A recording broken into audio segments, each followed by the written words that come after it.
Какие пенсионеры могут рассчитывать на льготы по взносам?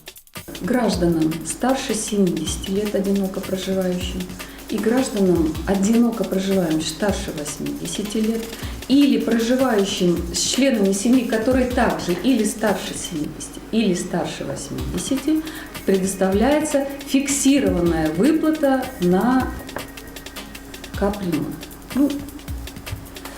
Она составляет для граждан 70 лет и старше или в составе одни 70-летние, вот сегодня она у нас проиндексирована и составляет 38 рублей 48 копеек ежемесячно. Мы им перечисляем ежемесячно. Старше 80 лет, также одиноко проживающие или в составе семьи оба супруга старше 80 лет, 76 рублей 96 рублей. Условия получения компенсации.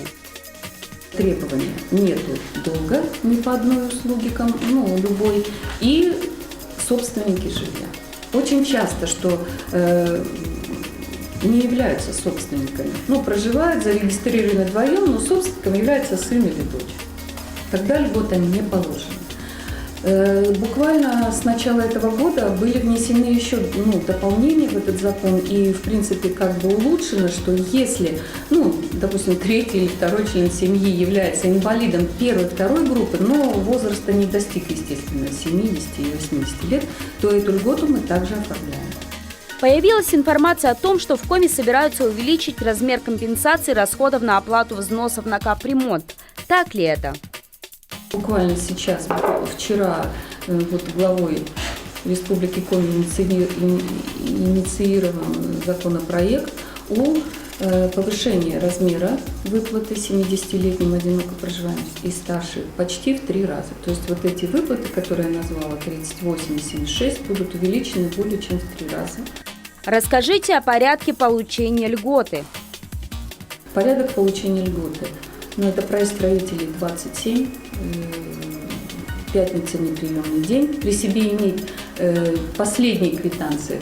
Если мы сейчас с февраля будем оформляться, то значит за январь, где не должно быть долга, и обязательно свидетельство о праве на жилье. Мама – вдова участника войны, узник концлагеря. Слышала, что люди с 80 лет могут не платить за капремонт. Так ли это? Нет, за капремонт платить надо. Это сегодня у нас монетизация льгот, и поэтому все равно нужно платить. Одиноко проживающий 70-летний пенсионер получит 50% от суммы оплаченного взноса. Одиноко проживающий 80-летний пенсионер – 100% компенсации. Так ли это?